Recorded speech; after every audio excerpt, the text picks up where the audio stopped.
I don't know how to start the show this morning. I guess we'll do it with America's teams. I love that. Yeah? I love that. Yeah? Kyle, you want to lead us off? I would love to lead us off. First time leading us off. Yeah. Okay, well, I'm feeling a bit attacked this morning. My first America's team is Michigan State. For jumping those guys. If you look behind me, there's a chart. If you fuck around, you'll find out. Yeah, definitely Michigan found out. Did you see Jim Harbaugh running away? Yeah, khakis. Yeah. That hallway is like not where you want to walk. That's like a bottom 5 place that I want to walk. Never stray from your team unless you have a real plan. Yeah. If there's an altercation. Those guys stray from their team. Michigan State, America's team. There was like a game day operations manager with a headset on, just like waiting for it to be over. This is fine. Everything's fine. This will be over soon. He's seen it before. Yeah. He's seen it before, but not publicly. Number 2, I've got Ross Chastain and Trackhouse. Wall ride to pass Denny Hamlin. Pitbull, very happy. Pitbull, very happy. What happened? Is that yours? Yes. Okay, I told you when I walked in this morning, I'm putting Trackhouse I had it on wrote my down before America's. then, though. That's fine. We can share it. So I can change it really quick. No, we can share it. I have another one. That's fine. I don't know how to react to it. I have That's another all. one. No, you're fine. Okay. I got this. Got it. Number 3, the Tennessee Volunteers in all black. I know a lot of people didn't like the Tennessee Volunteers in all black, but I think it's good. Is that another one of your team? No, yeah, they're on my America's teams, but no problem. Okay, well, I'm stepping all over everybody right now. This is very American of me, taking other people's things. Yeah. And that's okay. Number 4, we like Guam. the New York City Marathon USA runners. Trackhouse is my Guam, you imperialist asshole. Well, I'm here for it. It's nice here. Okay. I walked in this morning, I'm like, hey, I got Trackhouse on my America's teams. He's like, okay, I can help you explain that. Because they're on my team, too. No, he didn't say that. I didn't say that. No. So New York City Save Marathon that. this week, the U.S. contingency is going to try to win, the World Cup of running. Yeah. Okay? Yeah. It's a long race. It's a Yeah. long race. GW Bridge. And number 5, Ole Miss. What? Wait, hold on. Who's the America's team? Just everyone running in the fucking The marathon? Americans that are running against the other country people. That's good. And, that's what's more American than that? The Ryder And Cup. number 5, Ole Miss, because I love Lane Kiffin.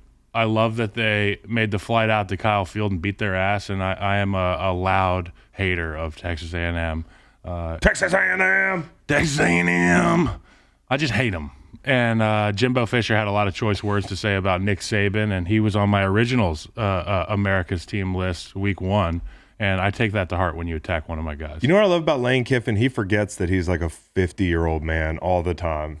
Like I want to be like Lane Kiffin. Like age is nothing but a number for him. Did you see him walk over to that Texas A&M player and just fucking dress him up and down like he was a college wide receiver talking to a DB? He said, go fucking fake an injury. Yeah, dude. Yeah. Because all their guys, how many guys, Reed, went down for Texas A&M? There were 8 injuries, all on defense. Luckily, they got 12 people. He's like, go fucking fake an injury. He changes his clothes at halftime. Does he really? Yeah. I love the guy, dude. I love the guy. Look at I always tell the story when I visited the Raiders and was walking through their the draft process, Kyle, and the coaches were like, we'll have you meet Lane, the head ball coach. We walk up to him in the hallway. He's like, looks good. We'll take him, and keeps walking.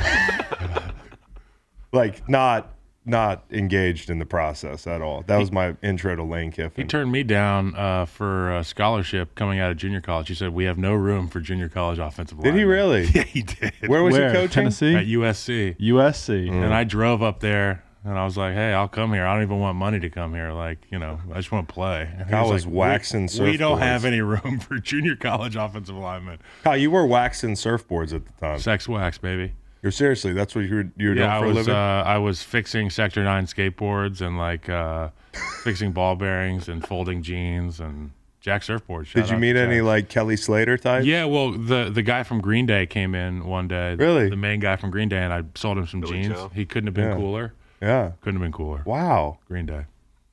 Good riddance. Why don't you go make? Oh, yeah, that's The good. name of the song. Yeah, I know. Yeah. Yeah. The Georgia Bulldogs. All right. Okay. They beat the doors off everybody they play, save for Missouri. Kirby Smart, he's got the haircut of a guy holding your ankles at the KA keg stand, We got great kids. Yeah. He does. We got great kids. And Georgia, my America's team's got Tennessee this coming week. Y'all's America's teams. Go Dogs. That's a lot of points. I'll tell you man. what. 10 points.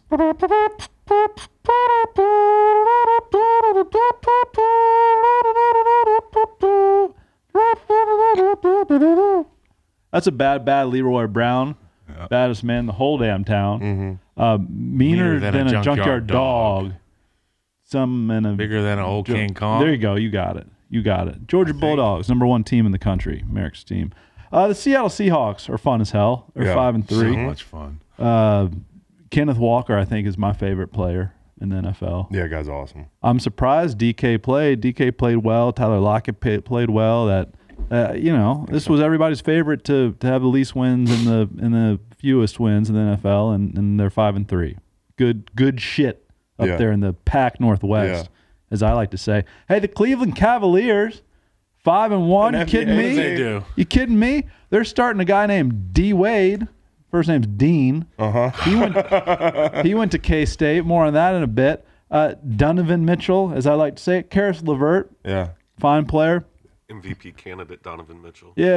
Evan Mobley's fun. Jared Allen, they're 5-1. That's Spider, right? Spider. Spider-Man. They're wearing the old Cavs logo where there's a net inside the V. Oh, yeah, that's yeah. great. That's hella cool. Yeah. With their newish colors. But they're great. And I will add K-State to the list.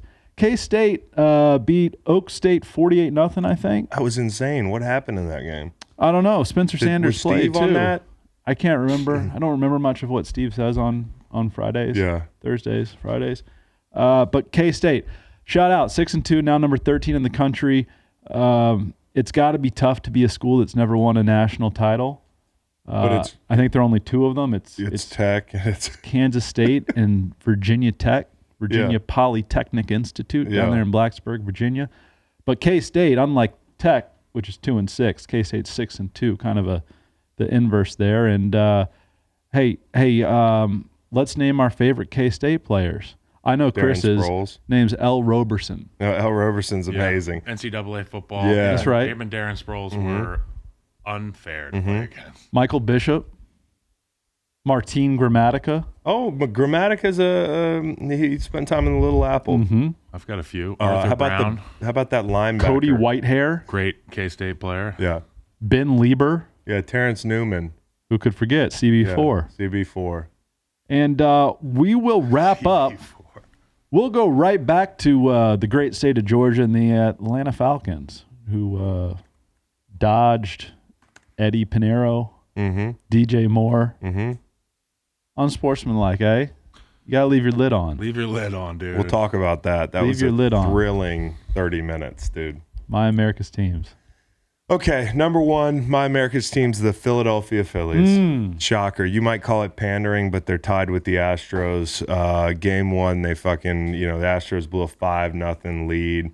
I was at a Halloween party Friday night. Okay, so Meg was lazy as fuck and didn't have a costume, so she went as she was like, "Let me borrow your Phillies jersey," because they play tonight. And all I had lying around the house was a fucking astronaut, an astronaut costume.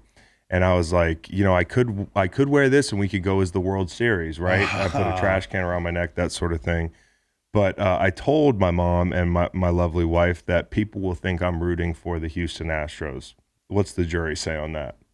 Yeah, Probably I a guess. good decision that I didn't do I like the that. World Series framing, though. Okay. You could also you could tell this story to the people who ask. Boy, do I not want to. You know what I mean? And then the Phillies, though, they're tied 1-1. That series is going back to Philly. It's going to be electric. If anybody has World Series tickets and could give them to me and my family, that's the only way I'll go up for a game.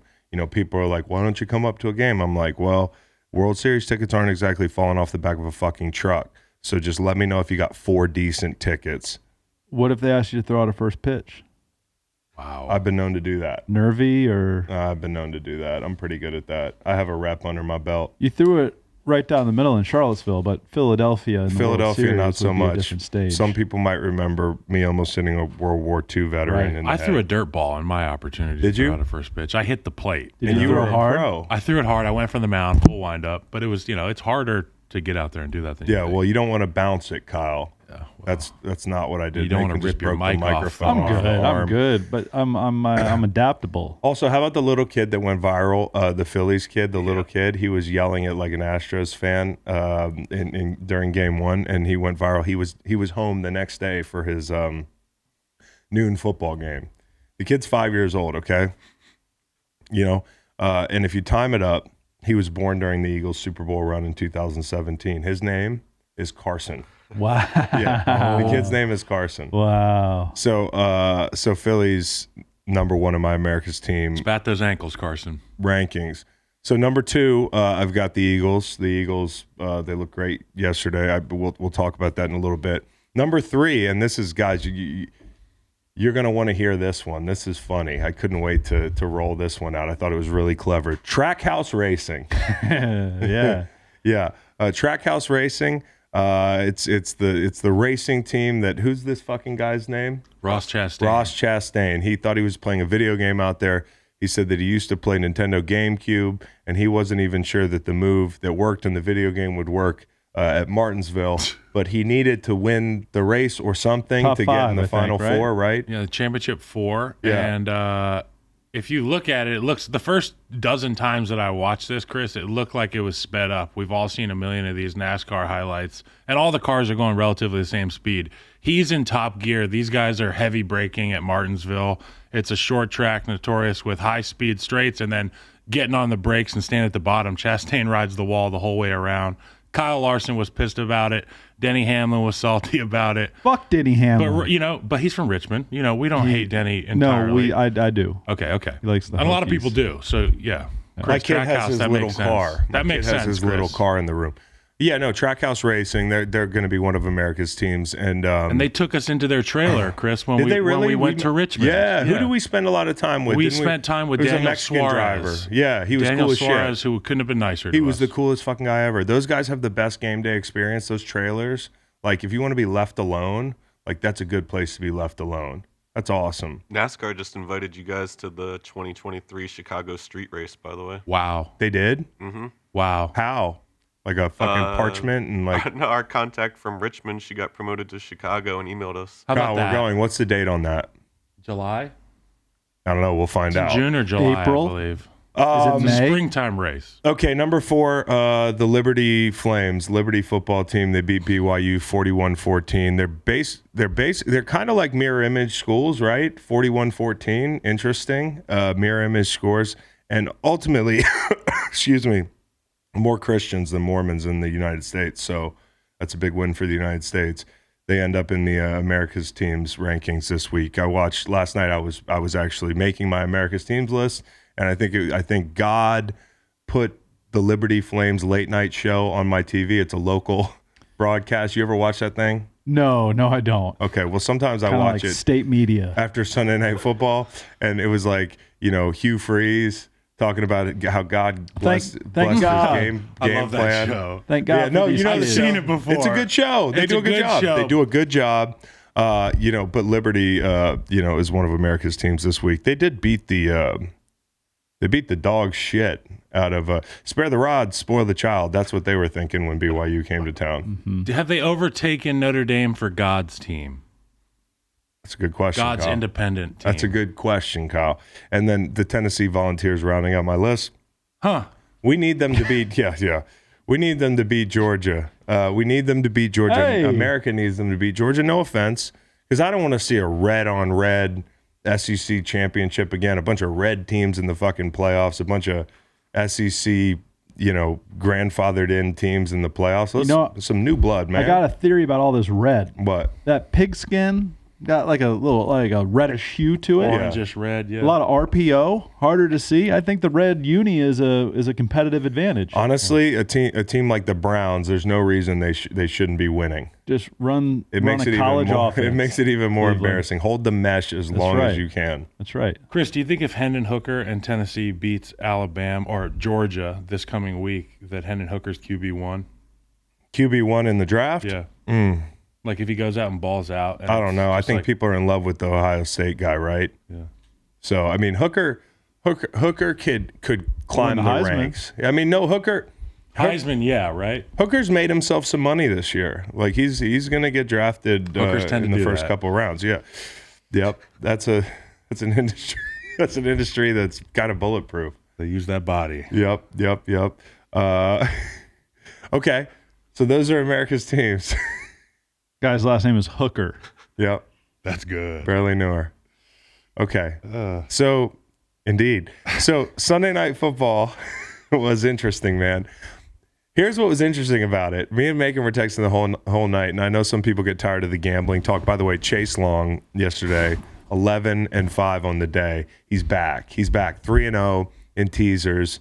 Eat your heart out, sharps. All the little smug gamblers out there that think they're lifetime 60% winners telling me what I shouldn't do. You farm your own fucking land. Okay, I got to feed my family with these tickets. And if I want to roll some teasers out there because I'm scared to death after Monday night, so be it. The under hit last night. The total was 47. There were 24 points scored in the second, and I texted Macon. I said it's dead. And by the way, this was cool. We reciprocated this deal yesterday. Like I was on the Colts. I wasn't going to bet the Colts, but you told me on Friday's show, I like Washington. And I was dog cussing you until Heineke threw that jump ball. You were on the commies. I was on the commies. Yeah. I tailed you. Yeah. And then, you wanted some action Sunday night. So I texted you, let's do the under. And I felt kind of like an asshole during the second quarter. But boy, that thing grinded to a halt. As you predicted. As I predicted. At halftime, Air was going to be taken out of the ball. Dobbs and Diggs did us no favors in the first half. But yeah, that was a hold on to your butt sort of under. In the words of Dr. Fax, when a plan comes together. I was just watching that shit. I could not believe it. The fourth down stops, the field goals, the turnovers. One thing in this game, Josh Allen, Bills were down a couple offensive linemen, I think, and Josh Allen saw a lot of pressure the first half, and he delivered. I mean, the second half, he got kind of fucking bored. I felt like Josh Allen had like video game-itis, where you get bored and you're up and you try to do too much. You threw a couple picks. You miss on 3rd and 7. He inexplicably floated a ball over Gabe Davis's head rolling right. They gave the Packers the ball back in a 2-score game in the fourth quarter. It was like they were so relaxed. They had this game so in hand, and then all of a sudden you look up and you're like, if the Packers were halfway decent, this could be a ball game because Josh Allen wasn't making throws in the second half. But in the first half, boy, oh boy, like some of the throws to Diggs, that touchdown on the right sideline in the end zone there, 34 yards, flick of the wrist off his back foot with Jaron Reed in his face. The deep ball to Diggs. He looked really sharp in that first half, and that's all they needed. The Packers can't score.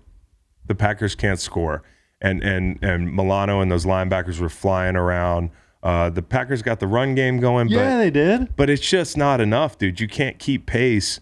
And I know the Packers, come out of this game and you say, oh, there's some things we can hang our hat on. The run game got better. A couple of those circus catches from Dobbs, who's a fucking stud. Whoever gets to throw the ball to Dobbs over the next 5 years in Green Bay is pretty lucky. And I don't know if it's going to be Aaron Rodgers. And the panic sets in when it comes to the Packers. We were talking about the running game. 6.7 yards a carry for the Packers. You can run the ball effectively, but when you're playing a team like Josh Allen's Bills, you know that it's not going to be a running type game, and you're going to have to rely on throwing the ball and forcing throws. Yep. And credit to the Bills' offensive line. Aaron Cromer, the guy who drafted me in Chicago, is the O-line coach up there. They've run for 100 games plus, 100 yards plus in almost every game. And I know Josh Allen does it a lot on his feet with his legs, but they can run the ball at will. And sometimes when you can't block guys in the pass because of a skill gap, you can rely on technique in the run game. And I think that the Bills know that. They can close games out. And to your point, they can't be relaxed at the end of games because somebody's going to come around and put up those 2 scores with 6 minutes left, with 8 minutes left. And they're going to be in that ball game. That's my fear for them against the Chiefs. So third down efficiency, actually, the Packers weren't that bad. They were 6 of 12. The Bills 2 of 7. But it is hard to play keep away for some reason for this team. I mean, playing keep away probably not the answer with the Bills. I mean, they can really put up points in a hurry, and they did in the first half. And at that point, it's not sustainable for the Packers. Jair Alexander, I want to mention this. I mean, another tunnel. Him and Stephon Diggs were tunnel buddies, and that's the tunnel that like I forgot that you everybody comes out and walks in at the same time. I can remember playing the Bills when I was in New England. It's a hallway, yeah. And I walked in next to Rex Ryan. Like we were awkwardly walking next to each other for a long time after we just beat the dog shit out of the Bills. And all I could say was a good game, Rex. Like and it can go the other way too now. And in pregame, him and Diggs jawing at each other. And for Alexander last week, we mentioned this on the show. Heineke went right at him in big situations. McLaurin, who's an absolute dog, went up and got it in 50-50 ball situations yesterday. 2 weeks in a row, great by him. But Alexander wanted to have a get-back game, and against the best receiver in the league. And when he did cover him, 0 catches, 0 yards. He was on Gabe Davis a lot. Honestly, I don't know why the Packers have certain guys covering Diggs in the slot. Like that was a big question mark to me from a game plan standpoint. But Jair Alexander, who looked great, yellow sleeves, high whites, that looked fucking awesome. Looked good, play good. He did a great job on everybody he covered, and he had a pick. So that was a big time night from him. Just don't go celebrate the pick when you're down by 17 or whatever. I think in a situation like that, I know, but in a situation like that, there's been so much back and forth, so much individual, trash talk between him and Diggs and Davis and seemingly everybody. You can get lost in the sauce a little bit. You forget the score. Down 27-10 in the fourth quarter. Yeah, well, you know what? Let's run 60 yards to the camera in the end zone. Yeah, you know what? Yeah, you're right. Okay. But I think they should pick a wide receiver and a DB every game and be like, you guys have to fight. You guys have to hate each other, because I love it when there's a good corner wide out battle. Like Bucks, Saints, we love seeing those matchups. Lattimore, Evans. There's nothing like that. It's wrestling, dude. And also throw Josh Allen in the mix, because early in the game, Josh Allen had the run up the left sideline where Adrian Amos comes from the center field position and lays. Yep. And he's one of the heaviest hitting safeties in the league. Yep. He put a shot on Josh Allen. Josh Allen popped up like a blocking dummy with his shoulder pad popping out of his jersey, talking shit. I was like, this is kind of telling about this game. That's the best shot you're going to give Josh Allen with a running start, and he gets up talking shit. I'm like, the Bills are just tough. How about that mustache Josh Allen's sporting? My God, what a creep. Yeah, he's his creep show. In the best way. Did you guys see these Lopez versus Lopez promos? Nah. That show looks like a riot. Oh, it does, yeah. Coming up next. Coming up next, George Lopez. I mean, how can Russillo not get a show made, for fuck's sake? This George Lopez that's true. rolls out of bed and gets a new pilot. I mean, they couldn't fire off a joke in the highlight clip. I've read some of Russillo's screenplays. Yeah, they're pretty good. Yeah, they're pretty good, dude. Yeah. I'm kind of incredulous myself. All right, maybe he can get a job on the Lopez versus Lopez. Yeah, writing room. Yeah, that's good. Yeah. That's good. How about talking about two winning teams playing each other? Because there was only one such pairing yesterday. Your New York Giants and the Seattle Seahawks, one of your America's teams. So frustrating. That was classy of you. Thank you. Yeah. Frustrating. My takeaway here, Seattle could have won by more. Seattle left a lot of points on the field here, whether it was Geno just missing, or Metcalf not going up with two hands in the first half to catch that ball on the left sideline, whether it was Lockett not getting 2 feet in bounds on a beautiful throw in the red zone from Geno Smith, whether it was Lockett getting hit in the face with the football at the right pylon. There was a ton of stuff. I mean, Lockett fumbling the ball in the shadow of their own goal line. They made some mistakes. Now, I know Richie James fumbled the ball twice, and that's terrible, especially because Kadarius Toney used to return some punts into the whole thing. But Seattle is pretty good, man. And the defense, they're playing team defense. Yesterday they haven't always been great this year, but they're rounding into form a little bit, where you get unheralded rushers like Nwosu. You got your transplant from Denver, Shelby Harris, running down Daniel Jones on a 3rd and 9, short of the sticks.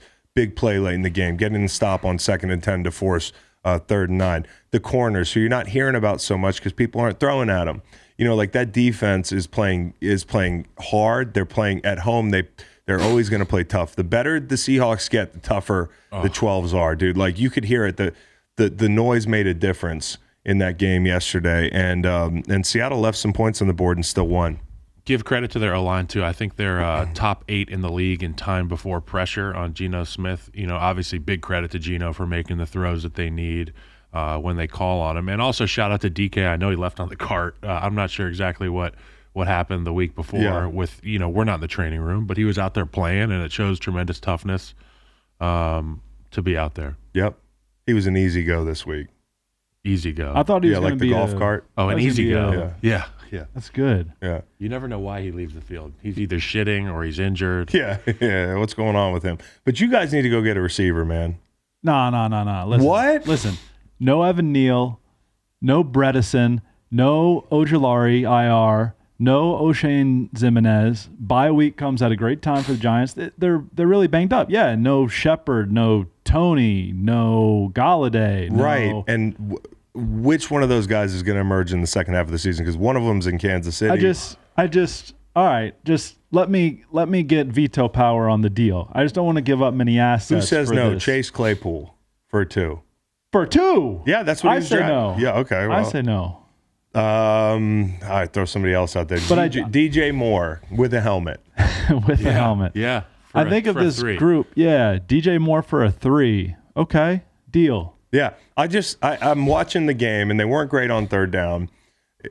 Interestingly, it feels like in the second half when they get in third and long, Daniel Jones is pretty money. Those couple balls to Slayton, but I'm watching an offense that can't stretch the field.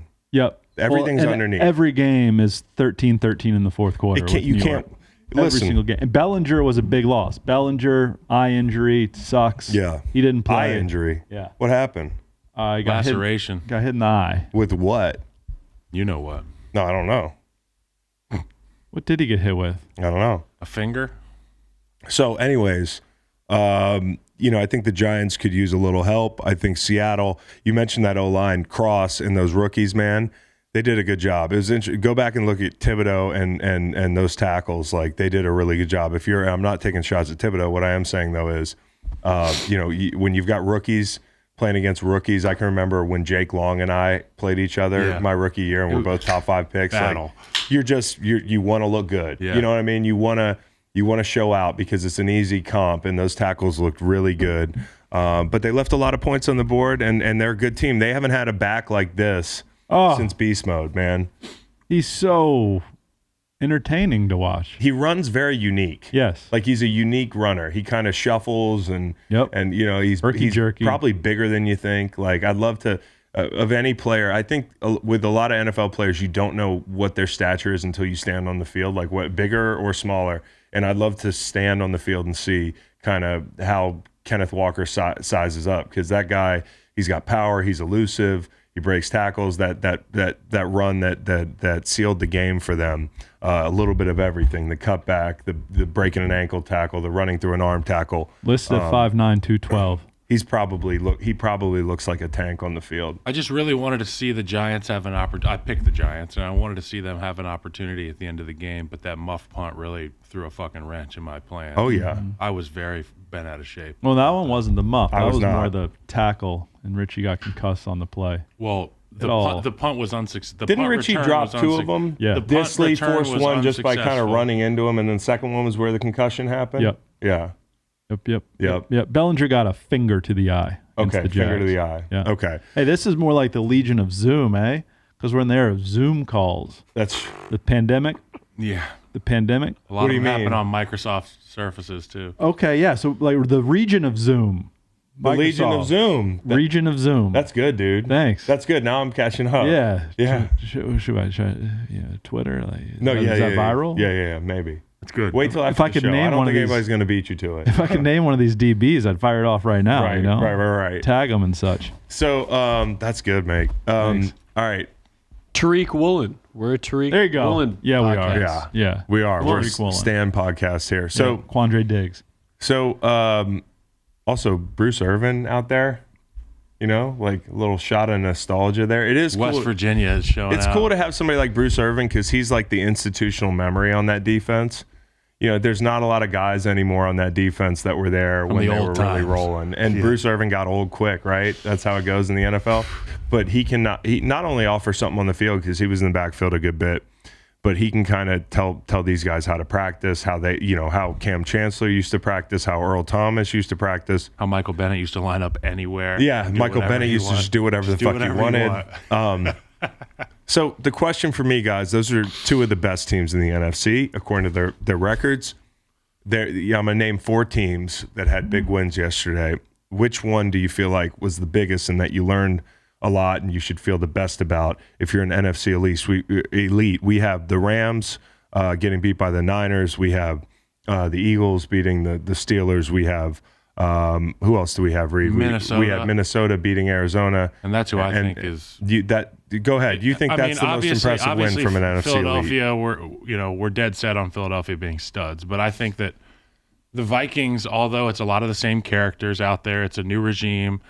I've loved what I've seen from Kevin O'Connell's offense, and also Zadarius Smith has been a huge addition on their defense. He had 2 sacks yesterday, and in that game also it was pretty cool. I got to give a shout out to Hopkins, obviously 800 receptions, 138 games. They look methodical on offense. Minnesota does. They can run the ball with Dalvin Cook. Yeah. They can be explosive. So they have that complementary polarity offensively, and I think O'Connell has breathed a lot of confidence into Kirk Cousins. Obviously, we've yet to see him have success in the primetime games, but I think this team is built as such that they can win in those games now. Yeah, no question.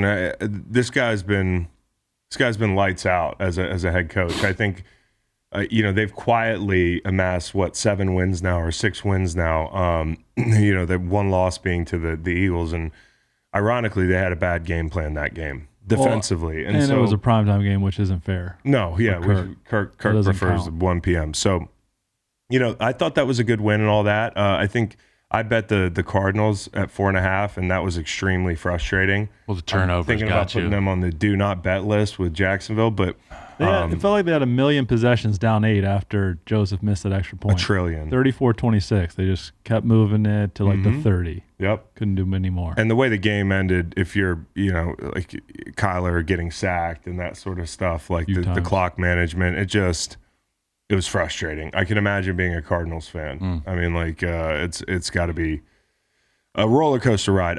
Who would you, out of those wins?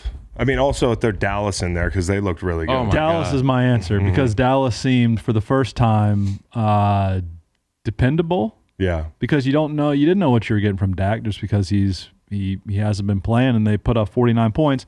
And Tony Pollard, for heaven's sakes, is clearly the best back on that team. Goodness Gonna make gracious. some money. And still on that rookie deal. Contract He's not year. making that much money. And when Zeke is healthy, okay, put him between the tackles, but Pollard is dynamic. But they score so many points. I learned more about Dallas than I did a team like Philly, just because I already thought they were elite. Right. I think Minnesota's solid, and Arizona is I don't know what Arizona is. And then Seattle beats a really banged up New York team, and those are 2 probably above average but not great teams. Yeah. Dallas is a team where I was like, okay, this is not only a playoff team, but a team that has some juice because of that defense. But now the offense can. If the offense can put up points like that, all right, that's the CeeDee Lamb we thought we were going to see. Good connection with Dalton Schultz. Dallas is my answer to. And your go look prompt. at Dak Prescott's shot chart, so to speak, yesterday. I mean, so efficient. The guy is incredibly efficient, and the top end speed of that offense. Not only with Pollard taking a lot of snaps. I mean, I know he's not a great protector in the pass game, but that top end speed that they can get to 49 points. I don't think they scored over 25 with Cooper Rush, which sheds light on how ridiculous that whole conversation was. I mean, Cooper Rush is a great backup. He's a great commodity on a team like that that's set up to win with a backup. Their defense stepped up over that span of time. And in this game, they had to score. Chicago was scoring. And until that Micah Parsons fumble return for a touchdown, which, again, Hustle. we just talked about Micah Parsons and hustle. We just talked about it last week. I had a chance to interview Dan Quinn for 33rd Team, and I asked him, have you had that wow play yet? Because a month ago, after the Bengals game, somebody in the media pool asked him, you coached in Seattle, you've seen championship defense. Have you had one of those plays yet where you just go, wow, we are pretty good? And Dan, and it's the answer I wanted him to have, was a week ago with Micah Parsons running down the tight end at the pylon there and 10-6, Detroit's about to go up 13-6, and you live to fight another day, and Tank Lawrence blows up a play, and you got the ball back. So his hustle, it does not go unnoticed, and there are very few guys defensively who are the best players on the field and play the hardest. And he ran by 4 guys to get to that pylon. He was the only guy on the field that seemed to know that the ball was live. Justin Fields didn't know, and I think Justin Fields takes a lot of shit for jumping over Micah Parsons, but look at the guys around him. Nobody knew the ball was live. Micah Parsons knew the ball was live. He was the only person. So it should be more about Micah Parsons and his tremendous athleticism, his hustle, and his awareness. He looked like Ross Chastain passing up all those folks for the football. He did. He's like, I've seen this in a video game. Look damn near like Brandy Chastain on that PK. Yeah. Are you too young for that? Sports bra. I know sports bra slide to the knees. Yeah, I was wondering when Micah Parsons took his shirt off. Yeah. Okay, so my answer is the Niners. Okay, and I know that like I'm kind of manifesting here and I'm speaking into existence, but this is the week that people are going to start talking about the Niners. Look around, listen. People are going to be like, yeah, they're really good. Like, when a week ago it was like, they're not that good. Yeah. They're underachieving. They're all this stuff. Jimmy G's not that good. And I know it's the Rams. I know you beat them 8 straight times, but they had their backs against the walls here going into the bye. 3-5 looks incredibly different than 4-4, right? Especially with the Seahawks playing inexplicably very good. Yep. And they're in the driver's seat in the NFC West. But if you're the Niners, you got to feel pretty good because you beat the dog shit out of the Seahawks. You go into the bye, you get Trent Williams back a week ago. You're going to get Deebo Samuel back. You're going to get Jennings back. You're going to get Armstead back. You're going to get Kinlaw back. You're going to get players back all now. These motherfuckers back, and people don't want to see the Niners. No. So I really believe in the NFC. I know that the Vikings have reeled off a bunch of wins. I know that the Giants are good. They have a better record than the Niners. I know that a lot of these teams are ahead of the Niners right now. But when I judge a team, I want to know in my brain what they look like in December and January. And this team, fully healthy, with Christian McCaffrey in the fold. And, a lot of people say they got fleeced. Well, not this year, man, because this guy walks in and he gives you a different dimension. And you saw it yesterday. They were down 7-0. They were down 14-7 at the half. They go to the half, and I think Fred Warner said, like, we don't want to go into the bye like this. So they go out in the second half, and this is also a big turning point, not only for the team, but for D'Amico Ryans, because a week ago, he got all this head coaching talk when Matt Rule got fired. Yes. And people were like, the Niners blew a bunch of fucking coverages, and Patrick Mahomes is good. Shocker. Maybe this guy isn't a head coach. Well, in the second half, they made the adjustments necessary. I believe they got in a little bit more sub against 11 personnel, got some of the linebackers off the field. And when the Rams got to third down, they heated them up. They had 2 possessions in the third quarter, I think it was, and they were bookended. They bookended a long San Francisco drive. They never could get into a rhythm. 61 yards total for the Rams in the second half. And the biggest play for the Rams that they want back is they're down 10 at the end of that ball game, middle of the fourth quarter, and Higbee drops the ball inexplicably. He's still running if he catches that football, and that's a totally different ball game. So hats off to the defense. They played great the second half.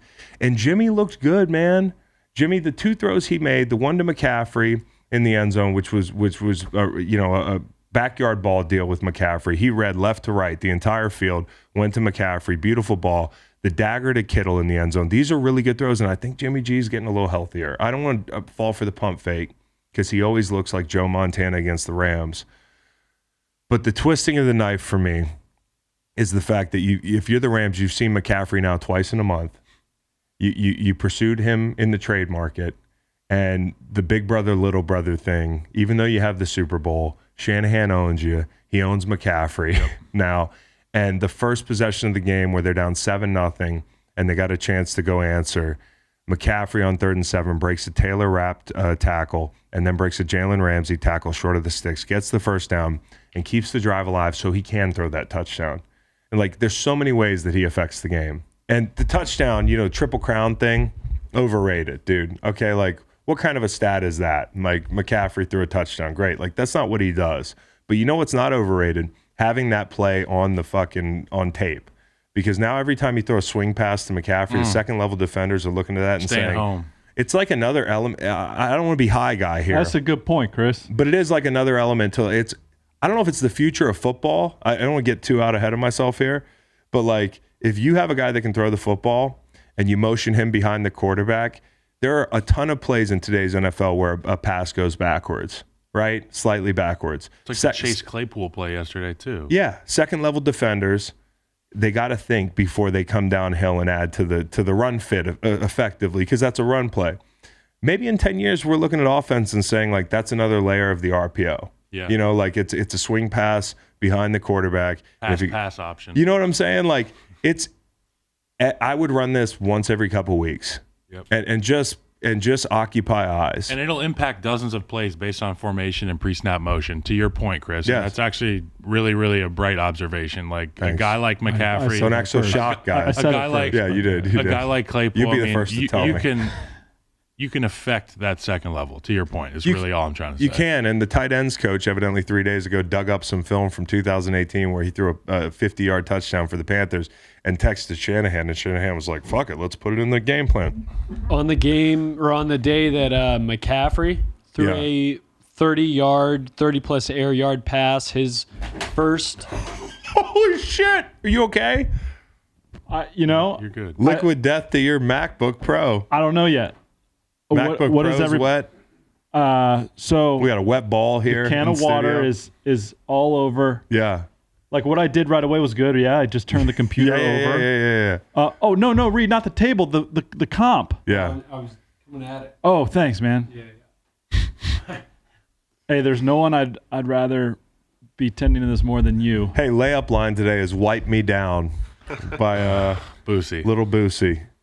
Do you think I should turn the computer back over or keep doing Making this? is wiping his computer down right Anybody now. have any rice? Well, the Cowboys wiping Basmati. it. Do you put this in rice like you do a? Throw that whole thing in a rice. Yeah. Patty.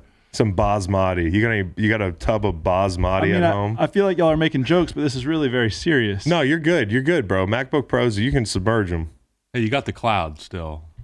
Oh, but no, I'm really bad at like backing up and all that stuff. I've never understood the cloud. Oh wow, that thing's leaking. I've never understood the cloud. So, anyways, we're gonna put the tarp down. We're not gonna delay this podcast. We gotta play through this, but you know the Niners can get into pony personnel now, which is fun to say. Pony. I love saying they're in pony. Like it just sounds cool. It sounds Christian McCaffrey he's a pony personnel looking ass dude. Well, his dad is a Bevel Conway winner in and of himself. As a out there Bronco. as a big white wide receiver. Yep, And you yep. see a guy like Christian McCaffrey. He's a He looked Bevel great Conway in candidate 23. every week. And that jersey and that number and just like that. You see his post game fit? Nah. It's like It a was great. cream colored turtleneck of some It sort. was like a It's maybe Marlon box Brando. turtleneck It was like Marlon tucked Brando into offset. pants. Guy's cool as hell. All right, so the Niners are fucking. They were never gone, but they're back, dude. Like I'm not. You know that's a get well game for them, and they're gonna get well over the bye week. So Computer's very important. So to me. Dallas, San Francisco, and Minnesota are our three. yeah, well the Eagles too. I mean, those are our three. but Other than the Eagles. You know why the Eagles are who I thought they were. though. Exactly, and you know why that's a big win. I can remember like when we went on a run, some of the teams that we beat handily that we were supposed to. You know that's as valuable as Yes. beating a good team because in the NFL, any given week, and you saw what happened to the Bucs a couple weeks ago when they let the Steelers hang around. You know, the Dolphins let the Steelers hang around, right? Okay, these are good teams, supposedly. Fucking the Eagles, they blow the doors off these guys. I stayed away from this game. I didn't bet it because I didn't know if we'd have a backdoor cover or something. A.J. Brown looked incredible. Jalen Hurts looks awesome. Okay, you pair these throws with the leadership that he's always had. I'm not saying I was wrong about the guy because I didn't think he was cheeks or anything. I just didn't think he'd be this good. I did not. I had no idea that he'd be an MVP candidate. I thought you surround him with pieces. You can prop him up. He'll learn. Same.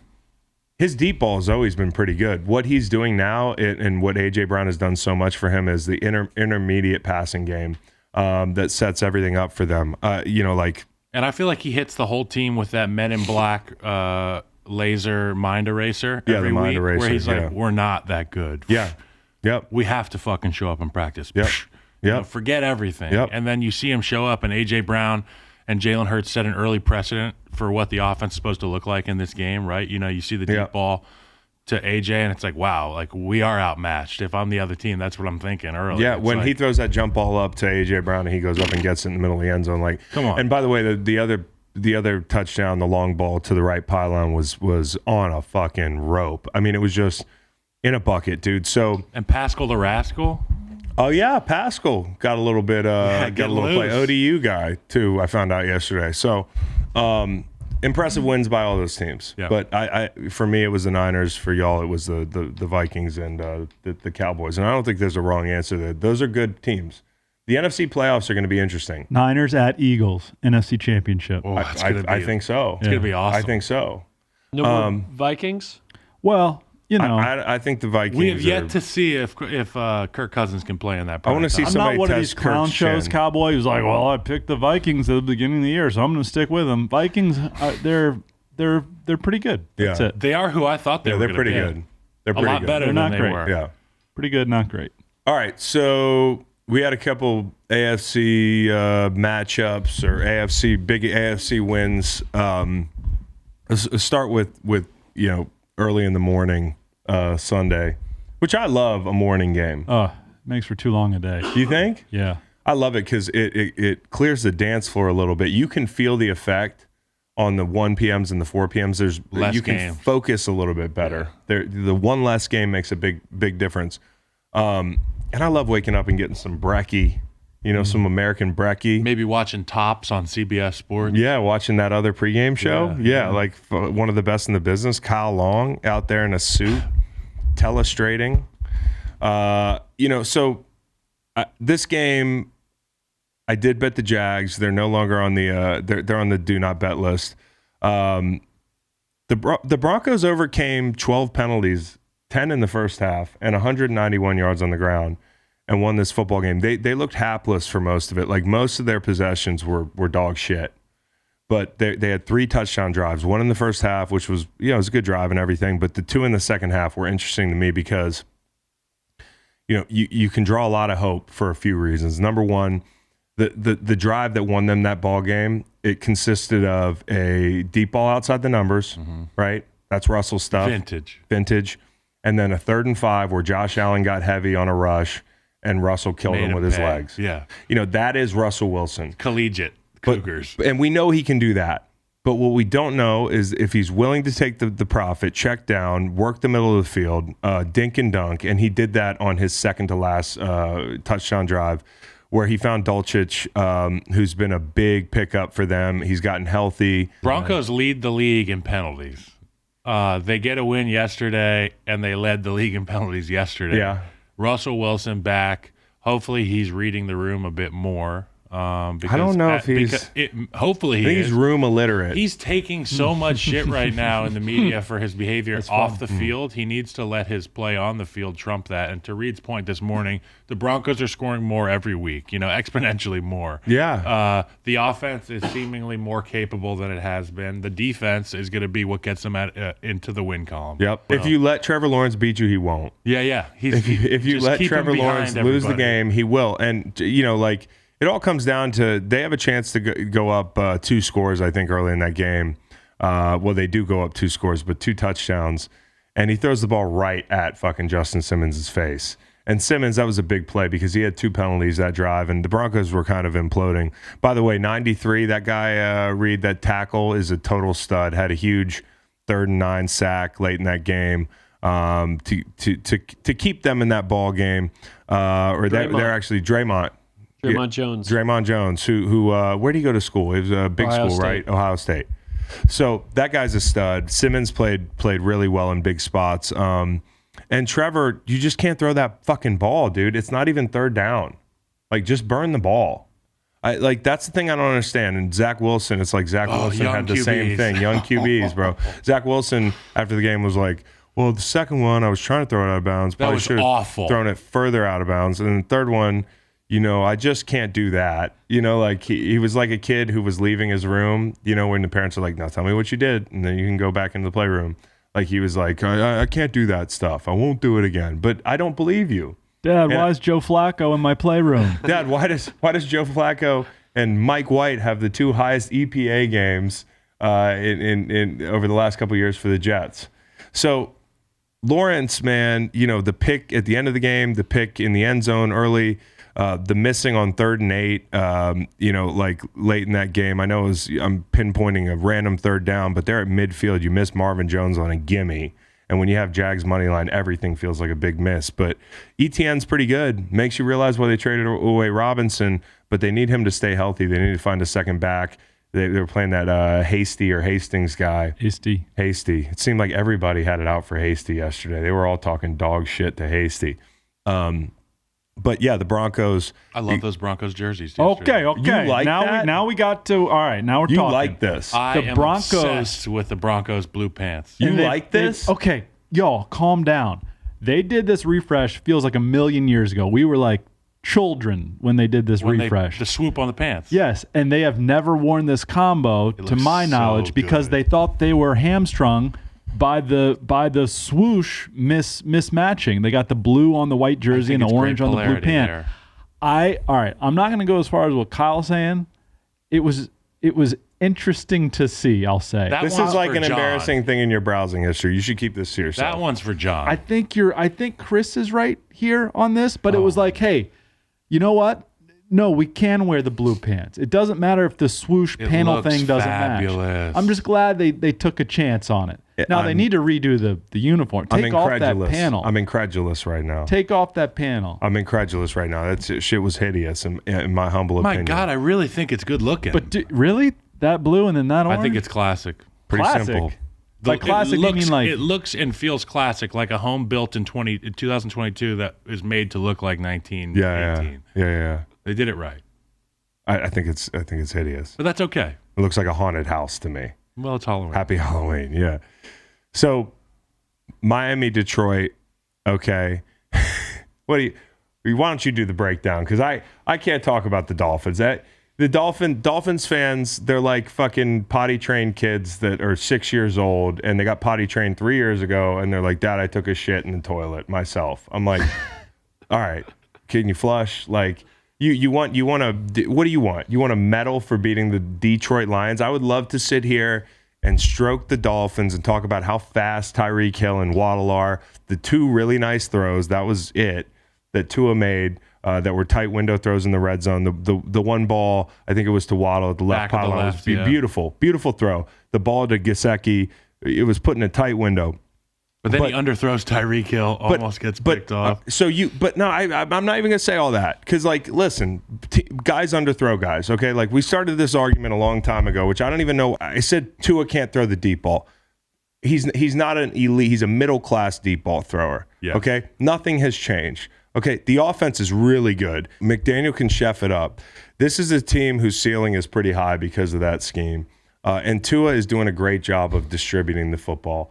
But like the debates I saw last week raging online between Tua and Herbert, or like RG3 last night tweeting like, I bet all the almost intercepted crowd is all over Josh Allen. Well, unless you're ready to compare Josh Allen to Tua, just everybody say be it. quiet. So like here's the deal. The kid, I think this is a wild card team. I think they're dangerous. I wouldn't want to play them. But I'm looking at Jared Goff. Jared Goff made a lot of great throws yesterday too. He made a lot of throws that weren't even completions. Like So- they should have been up 31-17 going into the half. Well, Reynolds drop killed him in the And the second end. quarter. That's a 4-point play that Reynolds drops that ball in the end zone. Listen, I don't want to have this conversation, but it twists my brain in a fucking pretzel, like some of these sidebar debates going on here. Just be happy Tua's pretty good, man. Tua's playing pretty good, and the offense is even better. They would be the best offense in the league if Tua could throw a better deep ball. But because of the fact that Kyle, you be careful. You're because of going to the have fact people outside that your house. every time Tyreek has 10 yards between him and a safety and a corner, Tyreek has to throw on the ABS to be able to fall back to get a deep ball. It hamstrings them in that regard. They have so much talent on that field, and they're kind of handicapped on the back end. And I will say that. But Tua's great intermediately. Yes. He can run to get Yes. first downs. He can have back-breaking He's likable. illusions. Yeah. The Dolphins ruined Tua for me.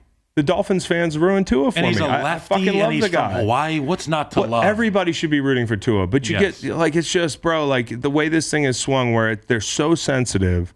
You beat the Lions and you want to fucking you want a medal ceremony. They should have lost to the Lions. And first off, shout out to Detroit fans. That looked like a really tough place to play yesterday. Yeah. And I jungle. hated playing in Detroit. They got their concrete no jerseys. matter who their roster is, you're going to face a tough team. But I got to say, I'm giving my hollow man to Josh Reynolds.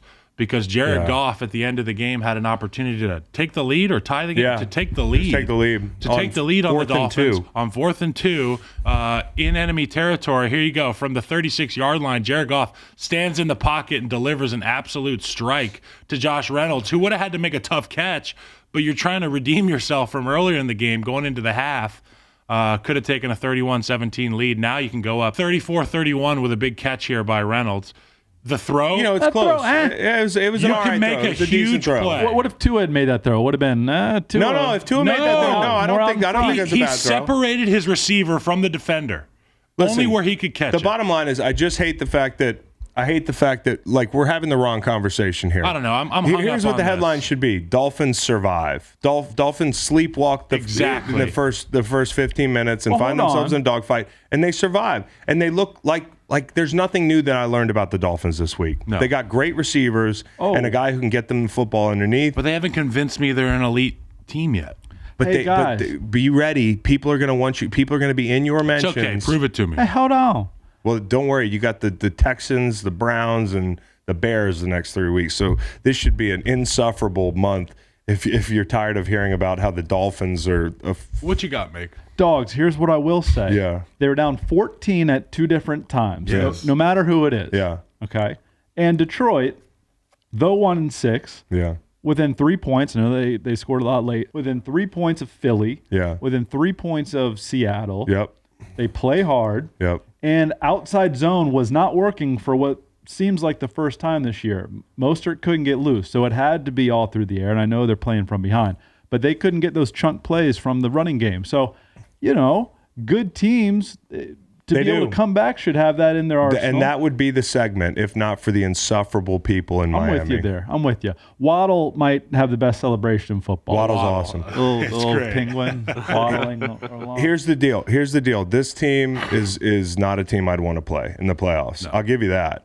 I'm just glad I don't play defense because I wouldn't want to play against that. But they want a parade down there. Like, legitimately, their fans are insane. They want a parade for beating the Lions. They want to go on a paseo. They want to go from Miami Gardens. Their college team beat the Lions of the ACC as well.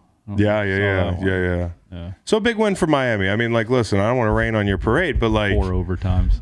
I don't want to rain on your parade. Yeah, I listened to the overtime portion in the car, AM radio. Mm-hmm. Okay. Yeah. So John like that Freeman, was shout quite out. I the. love the radio calls of games. I do too. I Thank would you, actually guys. almost prefer to listen. Well, I would definitely prefer to listen to the Miami Virginia game. I just feel like there's a lot of added value when you get somebody who's a real gold standard when it comes to calling a game. No question, and that crew's really good. Yeah.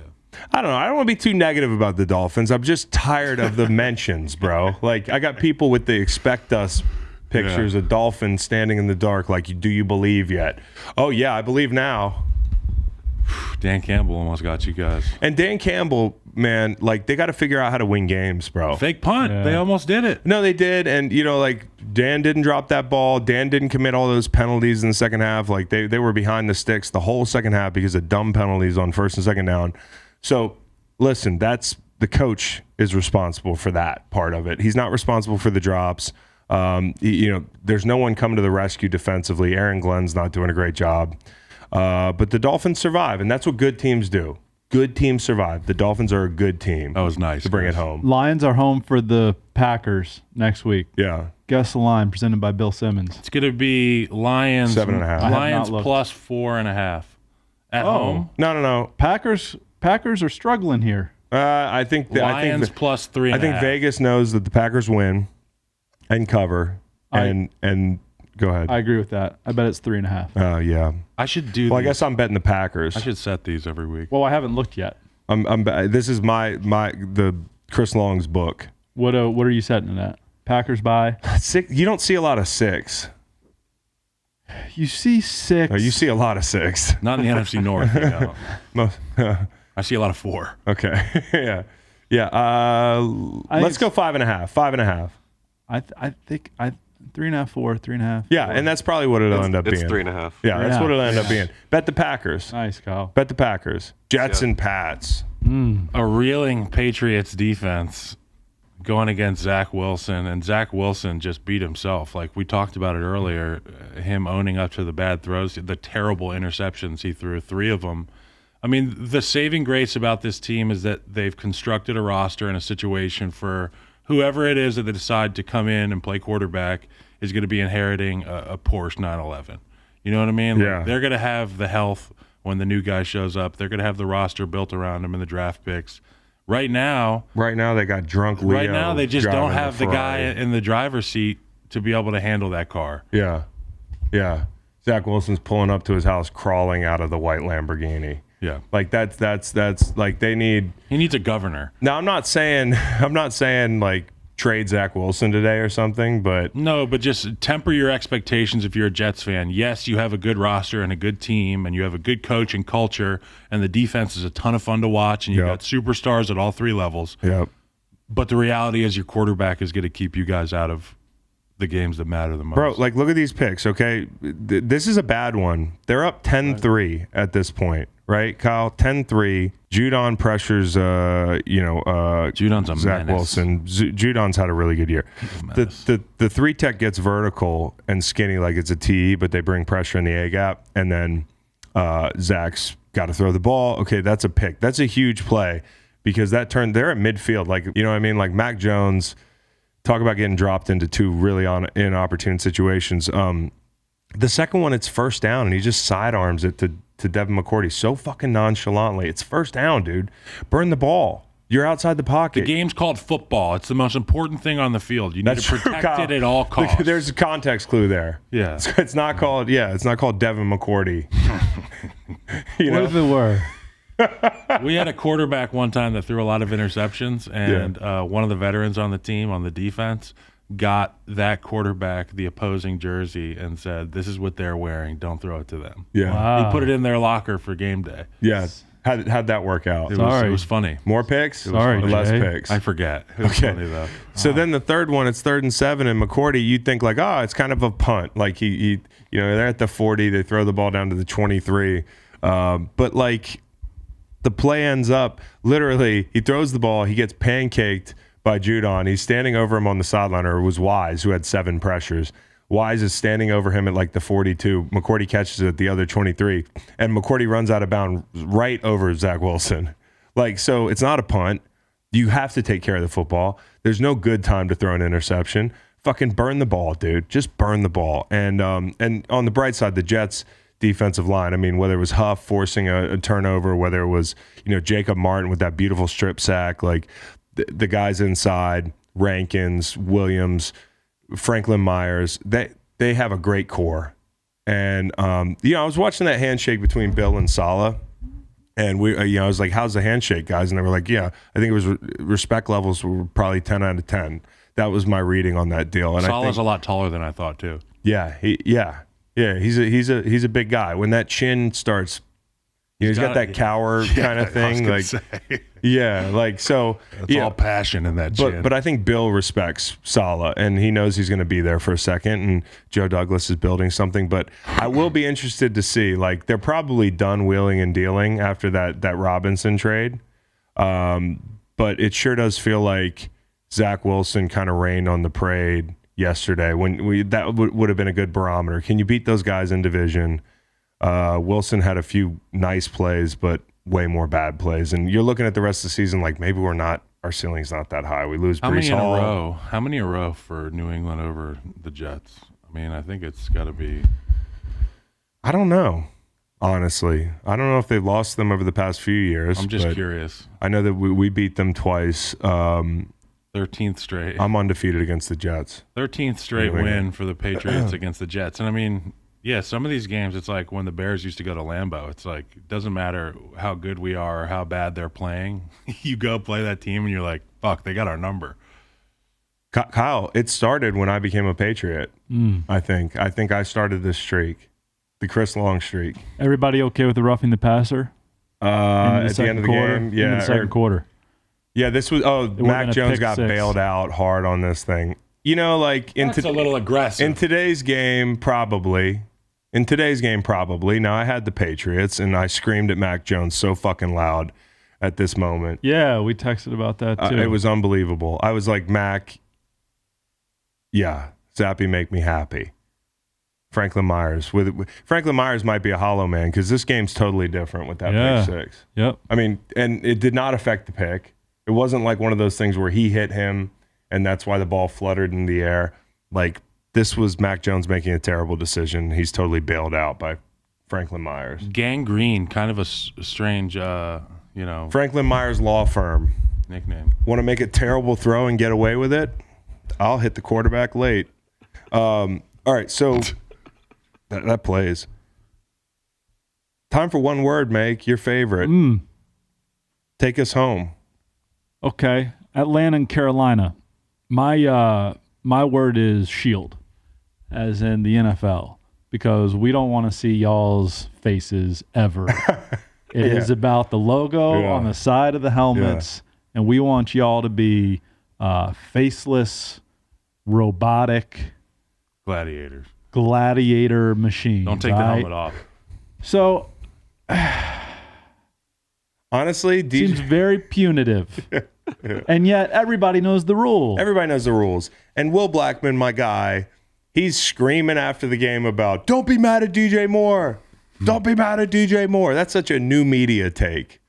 Like, He's drinking nothing wine is the somewhere. player's fault. Nothing is the player's fault. DJ Moore, just keep your helmet on. You win that game. And DJ Moore seemed to take it like a champ because he was kind of like laughing at himself on the sideline. And maybe this is DJ Moore's swan song. Like, maybe he's moving today. And by the way, we were talking about the Rams earlier. I cannot wait to see what kind of ridiculous move they make today. Just like overspending. The Rams are the guys that like spend on a sports car and they can't They afford don't their understand how a mortgage. credit card works. But it works for a little while. They're like, oh, approved? Oh, Great. I'll get a belt card. Like Fuck it. okay. But DJ Moore, man, like I feel for him, but at the same time, just know the rules. Well, and the kicker, Because he already took his helmet off. He took his helmet off when he dropped the ball on fourth down. Yep. Pinheiro misses the 48-yard extra point, but then he gets a shot to win it again with a 33-yard field goal in overtime. He misses that too. So Pinheiro, earring guy. Don't know if I can have a fucking University kicker of Miami, with dude. earrings on. Always got a clean lineup. Yeah. So here's the deal. I had Carolina catching 4.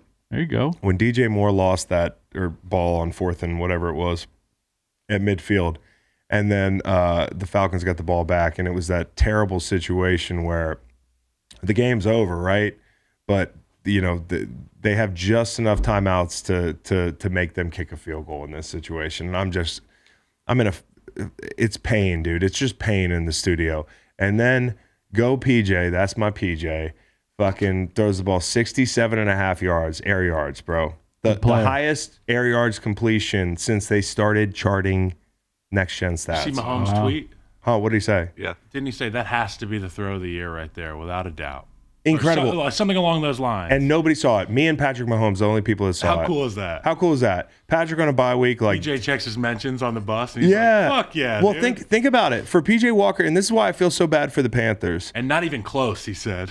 Because not even close. And it's a beautiful throw. A beautiful throw. And it's in the biggest situation. This is like the stuff you very rarely see. Like, this is one of those wild end of game finishes like the Miami Miracle or something, or the Minnesota Miracle. Like, this is one of these fucking miracles out here. It's Steve Wilkes and PJ Walker after Matt Rule was given $1 million, billion, bajillion dollars to fucking spit on his Q-zip and play dying QB roulette with fucking Sam Darnold and Baker Mayfield. And then you had this PJ Walker guy here who breathes new life into this fucking offense. XFL energy. Foreman's running hard. Hubbard's running hard. Over the last couple weeks, PJ Walker beats Brady, gets Brady off the sticks, basically, and then is a hero in Atlanta, and you come up short, and you could be in the driver's seat in the NFC South because you took your helmet off. Now, I'm not trying to rake this guy over the coals, but yeah, just keep your helmet on and you win that game probably. Although Pinheiro did fucking miss in overtime, which probably makes DJ Moore feel a little better because it's the kicker's fault especially ultimately. Spread the blame around a little bit. Yeah, dude. So my word is cocaine, because that's what I felt like I was on up in Studio J. Like, that was incredible. Like, start to finish. Well, more at the finish, because I totally checked out of the first 45 minutes of that ball game. My word is Mariota. You know, he threw 2 picks, but he had 3 touchdowns. He had a huge run at the end. And it's kind of my word is actually revival. Okay. Because of all these quarterbacks we're seeing from yesteryear have success. Yeah, dude. And the keys are more in Marcus Mariota's hands in that offense, and I think they let him do more yesterday against a team they knew that wouldn't overwhelm them roster-wise. They said, okay, Marcus, throw the ball a little bit more. Before we go to the next game, did y'all catch the Tyler Lockett soundbite? I did. What did he say? He said, it's amazing what you can accomplish when no one cares who gets the credit. And then he went on to say more, but of course they pulled that out and they were like, that's a shot at Russ. And it very well might have been. But when I watched the video, it came across way different than the quote read. Yeah, absolutely. And then after the quote, he said, that's what my high school basketball coach used to tell me.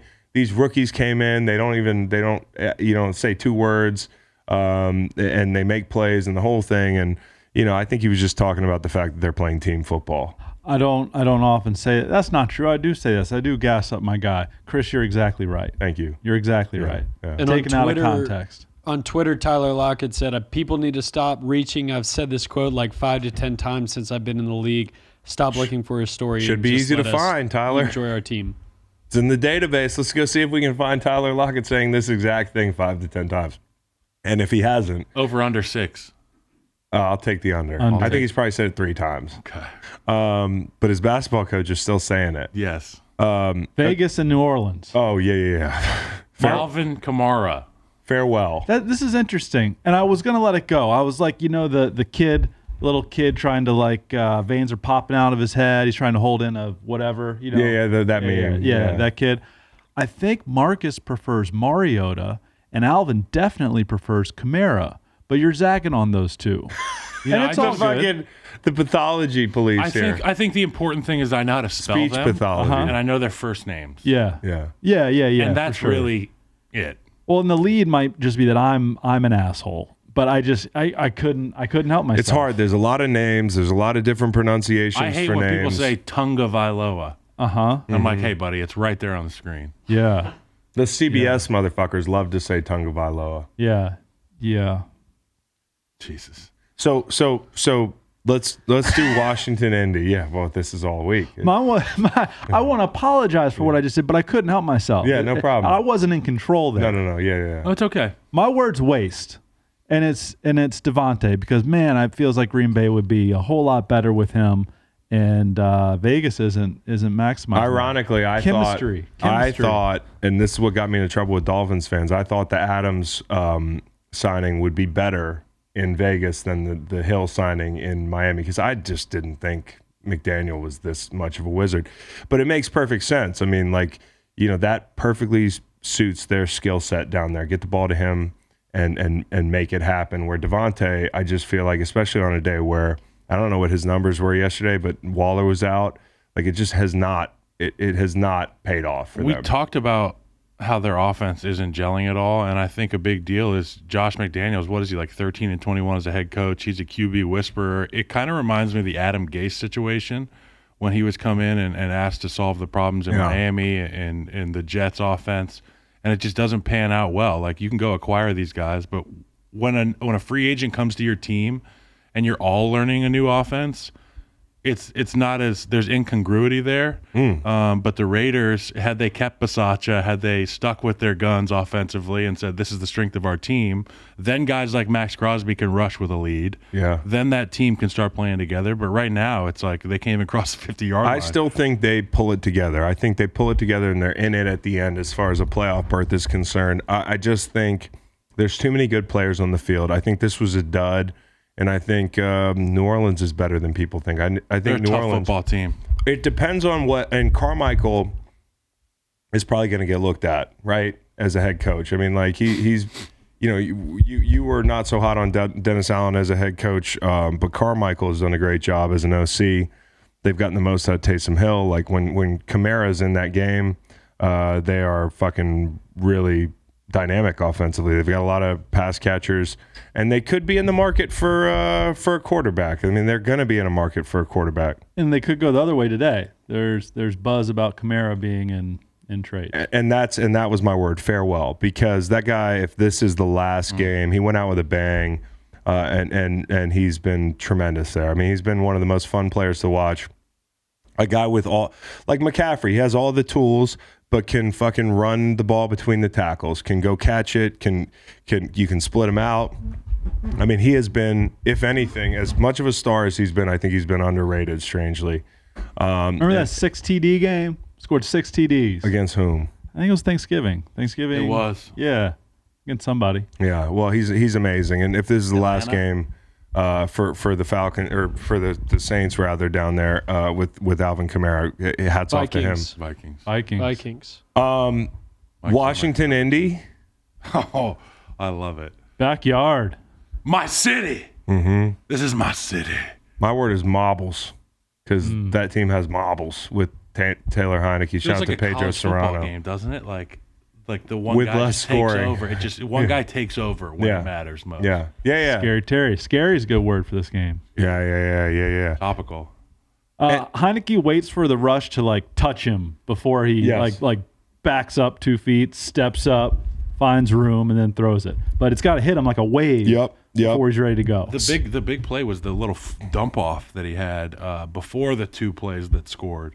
Before the McLaurin bomb, he dumped off under duress to his check down, and it was like a Mahomes type play. You sure that's not Brett Favre's kid? Yeah. Like it was an amazing, and that play will go unnoticed. It's not going to make the highlight reel, but that play extended the drive and gave them an opportunity after the commercial break, to make their go at it. And they had multiple 4th downs in the second half to Samuel, who's had a big year. Another guy who, like, I'm surprised is working out so well for him this year in Washington. The things I had heard was like not a great fit, buyer's remorse, that whole thing. Maybe he's on the trade block today as we speak. I mean, sell him high.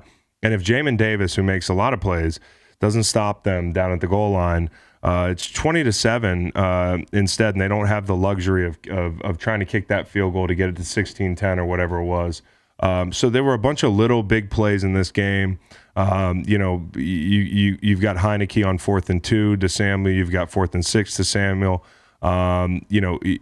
He threw a pick. He threw a couple bad balls, but just keeping the play alive to get the ball to fucking McLaurin, who, I mean, to take the ball from Gilmore. That was sick. One of the best corners of our generation down there in a jump ball situation where Gilmore's got size on him, the whole thing. That guy, 2 weeks in a row, is just putting the team on his back.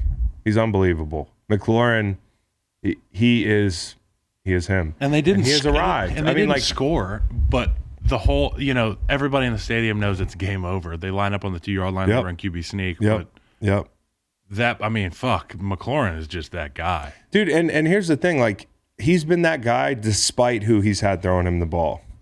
So all these young, great receivers, I think for some reason McLaurin gets docked because of where he plays, I feel like, and who's throwing him the ball. Like, people aren't jazzed up about the commies. And I asked their left tackle, Charles Leno Jr., about, I said, we're friends. So I asked him, hey, who on the team, would I get along with? Who do you really like? And he said, it's interesting. The coolest guy on the team is probably Terry McLaurin. Yeah, dude. He just seems like he's got juice in that locker room, a leader. He's an old rookie. He was an old rookie. I mean, he was like 23 or 24. LDS. Yeah. So he doesn't like the Liberty Flames. So I'm happy for him. He seems like a great guy. He really does. Great kid, great player. Same draft as Debo, A.J. Brown, DK, Deontay Johnson. What a draft. Yeah, big receiver draft. And he's up there towards the top. Yeah. Out of all the guys you just named, I mean, I don't know what Debo looks like outside Shanahan offense. Like, I know what Terry McLaurin looks like with Carson Wentz and fucking Taylor Heineke. And he's certainly ahead of guys drafted above him like Marquise Brown, N'Keal Harry. Debo's like Duvernay in Baltimore. Whiteside. So, great game for the last 15 minutes especially. No doubt. Last one, TV. Tennessee, Houston. My word's Jesus, as in Christ, as in the cross, as in Derrick Henry's nose ring. The cross and the nose is comparable, getting comparable to LT's lightning bolt LT. He knows God. Nice. That's a nose. You got that? Pun intended. He never looks tired when he goes to the sideline either. Like he goes to he never looks like beat up at all physically. He goes to the sideline. They give him his water. He's like a horse. He goes to the sideline. They give him his water. He eats a carrot, and then he comes back in the game, and he fucking runs down your throat. It just runs through people. 200 yards. It's the most fun guy to watch in the NFL. I know Josh Allen's fun. Mahomes is fun, but every time that he gets the ball, it's an assault and battery. It's a breaking and Kyle, entering my charge. word's assault. Great.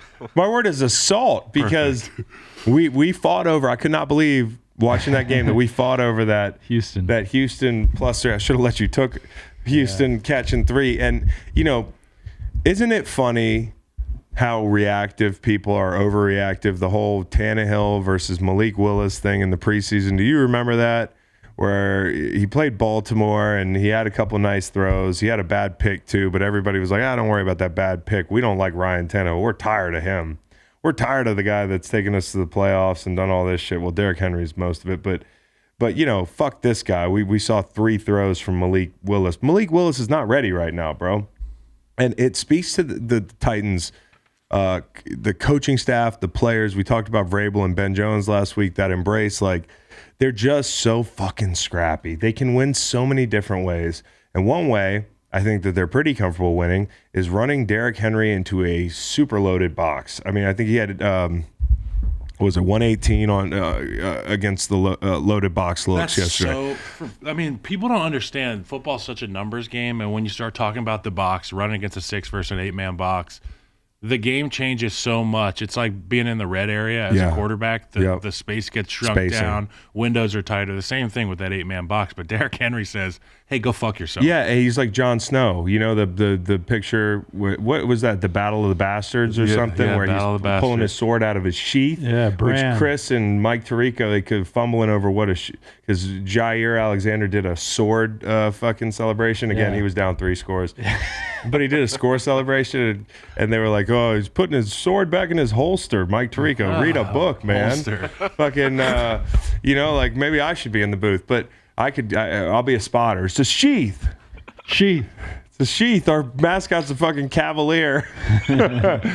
So, I don't know, man. That was impressive. The most yardage against stack boxes by any player in a game since 2020, Week 9. The last guy to run for that many yards against a stack box. I'm going to guess Derrick Henry. Yeah. And he leads the league against stack boxes by like a fucking country mile, dude, over the last 5-6 years. The guy's amazing. And here was the fun part of this game. Okay, I lost the +3, but I had put them in a big teaser that could have swung my whole afternoon at +11.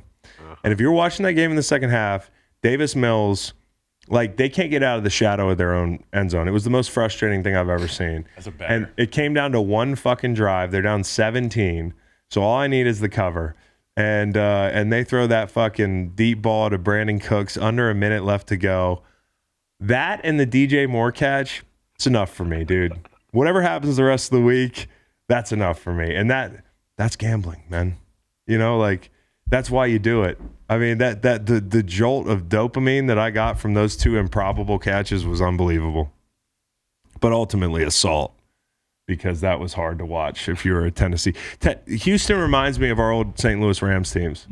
Honestly, like, guys out there making plays on defense that I'm like, well, he's not going to be in the league long, but they just don't have any good players. And it's kind of hopeless. It feels really rough. It sucks playing, particularly playing well as a player on a bad team. It's like the most demoralizing thing. For sure, but I just could definitely empathize with, there were a lot of guys out there that wouldn't be getting snaps anywhere else. And they're just not that good. Hey, guys. Yeah. Houston hosting the Philadelphia Eagles on Thursday night. Hey, watch out. Watch out. You saying watch out? Watch out. Okay. Watch out. Okay. That's What does all watch I'm out saying. mean? Watch out. Let's quantify what this means. Watch out. Is it going to be close? Are they going to win? Watch out. What do you think the line is? Okay. 14? 12 and a half. You guys are all over it. Yeah. I'm going to say 13. Yeah. For with the hint. Hey, watch out. Okay. Watch out. I'm watching out.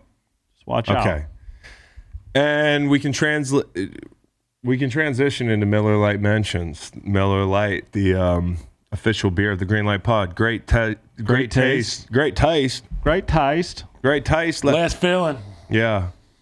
I had one yesterday. I slugged one after DJ Moore caught that ball. I just felt so good.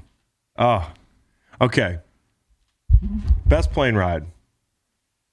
For the reason that you already mentioned, the Miami Dolphins. In the month of November, it is Bears, Browns, bye, Texans. So they should be 8-3 going into December, down 14 twice. We've talked about it. They escape. They're in a good spot.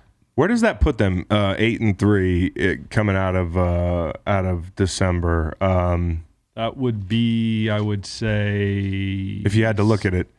I mean, it'll be second place in the AFC East and probably the top wild card. So the Chiefs, who have, do we all agree that we think the Chiefs are better than the Dolphins? I know outside of people in Miami. Yes. Like they think they're better than the Chiefs. They do? Really? Oh, for sure, bro. Wow. Bro, Okay, that's delusional. Get help. You see why I'm fucking all wound Get up? help. Get help. Okay, but all right. So the Chiefs got the Titans, the Jags, the Chargers, and the Rams. Okay, One of those could be tricky. They're probably both 8-3, I'd say. a couple of them are tricky, so they could be tied with the Chiefs. The damn Chargers could close some ground. I mean, they've got a big matchup with the Niners coming up off of the Niners bye week on Sunday Night Football. That's going to be a thing of beauty. Maybe a Bevel Conway. And then you've also got a couple teams in the AFC North. Like they're going to be right in the mix. The Titans are 5-2. Surprise, surprise. They just won't go away. So going in December, the Dolphins are going to be right where they want to be. Yeah. At worst, 7-4. That ball doesn't get thrown further in the winter months. And, dude, yeah. And, okay, the ball, weather gets colder and that sort of thing. Thermodynamics. Yeah, okay. But Thermal dynamics or thermo? the ball, Thermo. because less humidity for the ball to cut through. Yeah. I don't know. The Dolphins are pretty good, man. They are pretty good. Best Okay. plane ride. Niners. Yep. Niners. I mean, it's a short plane ride. It's a short plane ride. They beat up on their rivals. They're getting well. They're going back to the bye. Best plane ride was what I'm assuming was a very nice private plane that Patrick Mahomes and his buddies took to Lubbock, Texas to go watch the Texas A&M Red Raiders. And the marching band actually came out and did a rendition of the Mahomes lettering on the field. Wow. Pretty cool. Guns That's up. fucking sick. Did they win? And Did you they went win to the Texas game? Tech. And you still get the marching band at your disposal. Yeah, it's pretty cool when a guy can. That's called juice. Yeah, the marching band shows up for you. Yeah. Worst plane ride. Did they win the game? Did Texas Tech win the game? No, I mean they won. They have Patrick Mahomes. Okay. No, didn't he go to? Oh, he went to Lubbock. Oh, I thought you said Texas A&M. I think he might have Did I say said Texas A&M that. or He might have Texas Tech? said it. Yeah. Yeah, I think you said Texas. Okay, so I was like, that's weird. He's just My taking best- but you over other said college Lubbock. You said towns. Lubbock. Roxanne, my best plane ride this week was Patrick Mahomes and his buddies going to Lubbock. to You watch said Lubbock. Texas Yeah. Tech. I'm just making sure. My you brain's know. broken. Me too. I was like, damn, Mahomes just at the midnight yell. They also lost 45-17. But they had a great halftime performance. Okay, that's good. Yeah. Lubbock, man, like, hey, It's a fun town. you know Patrick has juice. No offense to Lubbock. I'm sure it's fun, but like there's not a lot of trees, I would imagine. It's like kind of a desolate. lot of hunting. Yeah.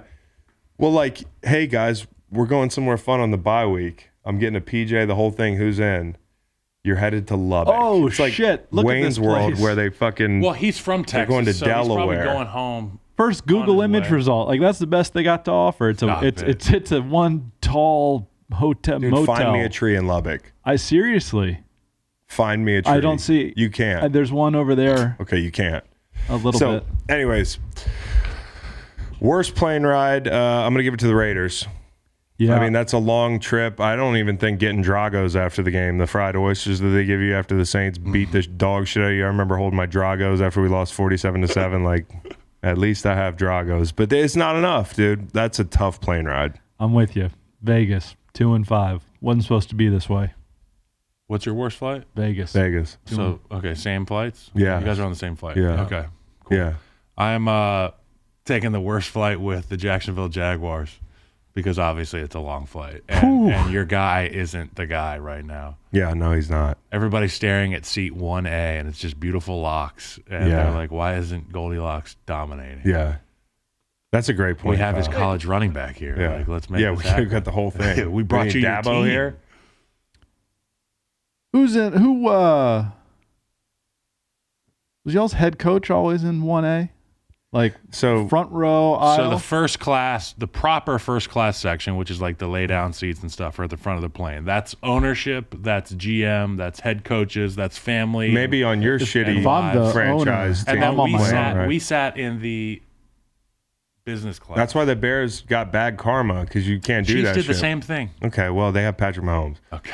But like in New England, Bill, greatest coach of all time, he would let the fucking the vets sit up there. We did that with Was John he- Fox's regime. Yeah, because he's Was Bill all the way back? empathetic man. Bill was back there and coach. row 27? Bro, he was back there like a normal human being. Wow. Yeah, dude. And so if Bill can do it, so can Worst flight sitting Matt next to Bill. Nagy or fucking. But he was on the aisle, right, Bill? I'm sure he was on the aisle. I try not to make eye contact while I was going to the bathroom. You know, especially after the games where That's I'm a out of my bad gap. plane ride when Russ is going down the aisle dapping up everybody. It's like, Mhm. oh, Like, I'm trying to Jesus, fucking here he sleep. comes again. Mm-hmm. Fuck. Okay, Bevel Conway. This is interesting. Give me your take. I'm going back to the college ranks. It's Ohio State at Penn State. It was great looking. Okay. White, navy, white. Ohio State in the scarlet and gray. Do they Yeah, call that's it the what they gray, say. white, gray? It popped. I hope you didn't puke too much during my Broncos jersey analysis, because I'm not going to go with Oh the my Broncos, God. but this one might God. thwart vomit. Detroit, Miami. I loved. Just fucking. I don't like the Detroit all grays. I'm not crazy about the Dolphins jersey, but something about Wait. Something about- He hates both jerseys. listen, Okay. something He's gonna turn about around. the combination two wrongs make a right. Two wrongs make a right. Especially when it comes to Ford Field matchups. Something about that lighting. Shout out to the Ford Field. You like the Ford Field I- lighting? This Is this is a this is Hall- mine. Is this a No, Halloween it's good. prank? It's good. And this is our take on yours, which is that you might be. Maybe you Blind. got hit in the eye, like fucking like Daniel Bellinger. I thought it was cool looking. Yeah. Detroit's concrete jerseys, dude. But pair that with Miami's I mean, okay, like loud, No, Miami's bright. all whites are cool. I mean, like they're the font Miami's that's fucked objectively one of the best looking teams in the league. I mean, if you really zoom in, all right, all whites versus all grays. It's cool. If this That's game was not played cool. outside, maybe. On the turf, but I didn't play in the game. That so the turf is. Do you looks remember how good. hard that turf is? I didn't play in it, so it looks good. No, but you much- remember you used to play Awful. on that. It was the turf is like concrete. Yeah. The concrete jerseys, concrete outside the stadium, concrete fucking Pistons field. can dribble on that turf. Okay, my Bevel Conway is this homeless encampment I walked by this weekend in an alley. Kyle, Where? I'm just joking. Okay. No, I was like, okay. I just like Where? I'm just joking. I'm making a joke off of your. I know. Tent City? That's what you're calling the Detroit Miami matchup? Yeah. Yeah. Okay. So I'm gonna go with last night, Sunday Night Football. It was beautiful. It was beautiful. I think Bill's all blue, not my favorite, but the yellow was popping, man. And It was. it's always beautiful when you got a packed house up there at that stadium, man. The You heaters think- are going. Well, in that red light, that mezzanine section, Those are like heaters. Is that a heat lamp? I think. Do people walk out of there with like sunburns? No. It's They like- had a heat lamp when I went to watch him play. Actually, vanquish Josh Allen. But at Highmark, whatever the hell it is, it's that really red light. They also have weird stadium lighting. It's like white. The stadium lighting is like white. It's like they had like FEMA rolled in some fucking lights. That middle section is like Easter brunch. Mm-hmm. There's a carving station. It's lamb, and they're keeping it warm, like all them folks. They have food up there. Or this is a metaphor. So the heat lamp. it's- Oh yeah, those people are the turkeys. Yeah, they're the yeah. I know what you mean. Yeah. I got to draw it. Maybe. Okay. St. Louis Memorial Award. This goes again. Hold on. This goes to the person that was balling in obscurity yesterday. Yeah. Hey, hold on a minute, player. Bevel, what do y'all think about the Oh yeah, you got the Bears orange? Just they went back to it. no, I'm not out. good. I'm Yeah. out. I'm out on it too. Yeah. If you're gonna do it again, I kind of want to see it with the Navy helmet. No, I'm but out. let's just not I'm do out. it. Period on the orange. Yeah. Period. Okay. All right. Balling in obscurity. St. Louis. I'm going Isaiah Simmons. Okay. He played great. He Yeah. made a couple big plays at the end of that game. Yep. Good player. That's a cool little defense. Zaven Collins, Marcus Golden. Also good for him because early on they were like, oh, he doesn't have a role. Like, Right. what the fuck? You drafted this guy pretty high, but he's been an impact player for them. Buda Baker. Chris Long. Buda Buda Baker. Baker. Chris Long knows Buda Baker's fast. Okay? Hey, Buda Baker's fast. Let me just say that one more time on this podcast. Okay. Mine, St. Yeah. Louis Rams Memorial, Russell Wilson doing calisthenics on the ride home. Like, nobody saw it. Guys are sleeping, obviously, because you can obviously sleep through that. But he just keeps, I guarantee he did it on the ride home, too. Guarantee if he did it on the ride home.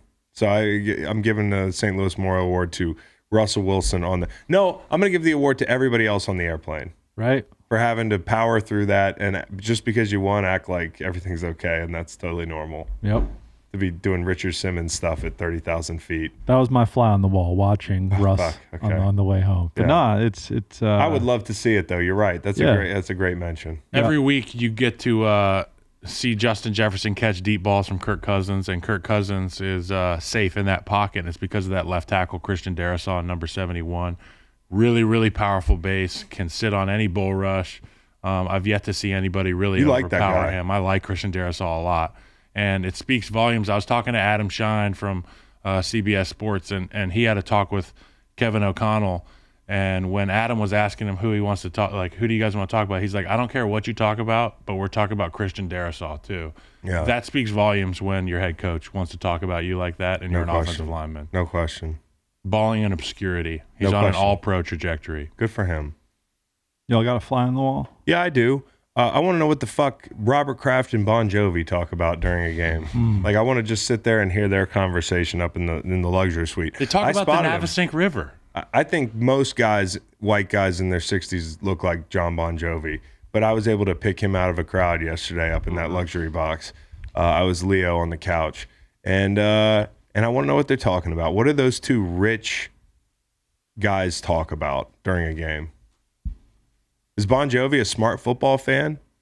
You know, does he know what to say, what not to say? Yeah. Does Robert Kraft care? Is he just starstruck? Are Does they Robert friends? Kraft know? No, I don't know. Might be a lot of. That was a good play. Yeah. Good play. So this is Yeah. viewing party. Mac Jones Fly throws on a the pick wall. six. What does Bon Jovi say? He's halfway there. He's to the 30. That's good, huh? That is good. Yeah, okay. Yeah. You got a fly on the wall, Kyle? Yeah, my fly on the wall is the family section at the Colts Stadium where Terry McLaurin's entire city was, Naptown. because Naptown is Terry's city, and I feel like that would have been lit. And the after party, come on, After party, they got to get on a fucking plane. not back his to- family Oh, yeah. if they're from there. So for my viewing party, it would be in Andy Reid's office during the bye week, finding out what makes him tick. Because I have written down here, he's 20-3 in the regular season after a bye week, and 26-6 including postseason. Andy Reid, one of the best to ever do it. Obviously an offensive mastermind, and he has all these weapons now. I'd love to see what he does during the Kyle, bye week because he's such a football guy. Great taste, less filling. Okay, viewing party. Tennessee Titans are taping their little ankles. They're getting ready to play the Houston Texans with Malik Willis. And they're, because we have TVs on in the fucking training room. And I want to know what these guys are thinking when they're watching A.J. Brown catch 3 touchdowns in the first half. Like, oh, we couldn't pay him? Now, I know that, the money's a little bit different. The cash is different. But the cap hit's not too much different for what you did to get Robert Woods. Right. So Yeah. I'm sitting there, and if I'm getting my ankles taped in Houston, getting ready to play the Texans, like, damn, like, we are 3-point dogs Good call. to the Texans. I wonder how much different it would be if A.J. Brown was here. Hey, I got two here. That's not how it works, but I want to hear him. Okay, so Quay Walker, and it's not what you think, but I'll get into that too. Quay Walker went to Georgia and got a Georgia tattoo, and then he gets drafted by the Green Bay Packers, who have the exact same logo. Yeah, that's cool. How pumped up was he? That's super cool.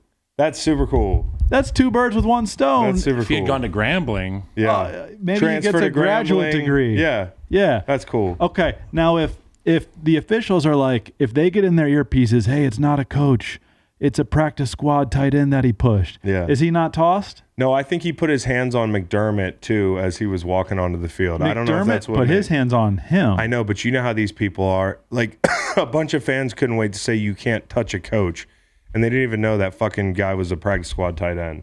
Yeah. Nobody knew until I've Tirico been told in his us shoes later. before on the sideline, Yeah. and there is video of it where Yeah. Trubisky got pushed out of bounds. I was injured in a hat and mesh shorts, and I was like grabbing throats of D linemen on the side. Just multiple throats. And, like, no penalties were thrown. It got broken up, but it was. They're like, "Hey, don't fucking touch Tom It Cable." reminded me of last night when I was watching that. Like, the ref was like, "Was that a player and a coach? Yeah, I know. It was a coach. Yeah. It was a sideline polo. We got a hot mic down there." There was a collar on that shirt.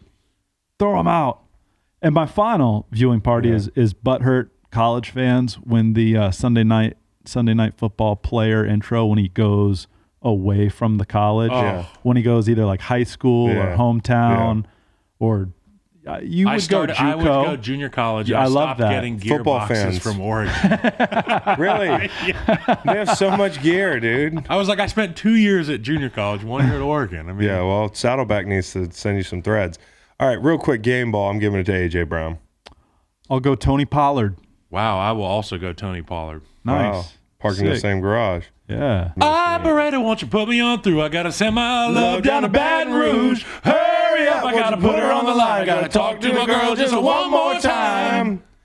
All right, guys, if we can figure out how we're going to get down there, we might go to Baton Rouge this weekend.